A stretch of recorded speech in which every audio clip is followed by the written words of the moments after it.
What's wrong with being the size we are? What was wrong with our sport?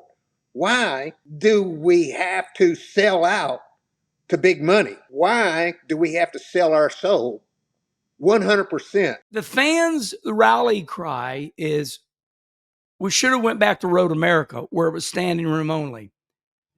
Now, I want to take the first dib here because I don't want to lay everything on you.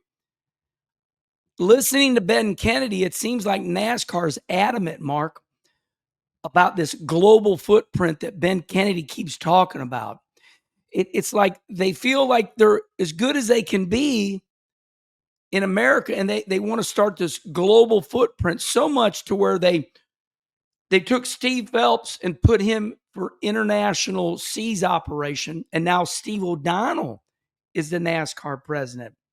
So with Steve Phelps being in charge of overseas, my simple question to you, Mark, is NASCAR alienating some tracks that have deserving dates in America, like Road America? So this is something that I, can't really speak on because I'm not inside the internals to understand, how going international could impact our sport in a positive way. They're privy to that. And whether they're right or not, or whether their data is right or not, I couldn't tell you. I can understand going to Mexico, and I understand why fans would rather that have been Road America. I get it, okay?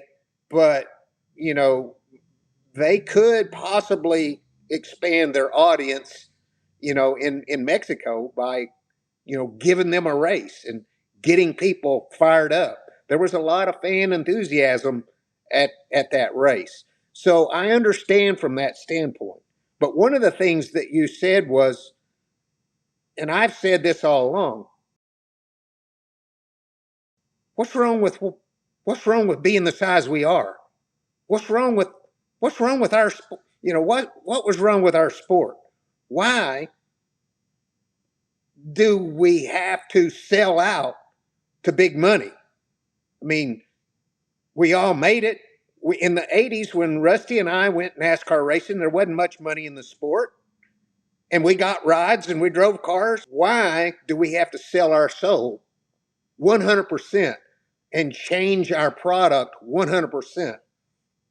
That's the question. And a lot of old people believe that. But you know what?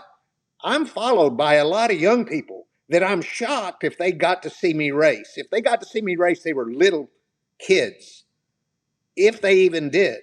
There are a lot of people that follow me that weren't race fans in the 90s or 80s, and some of them follow me because they like my content and have respect.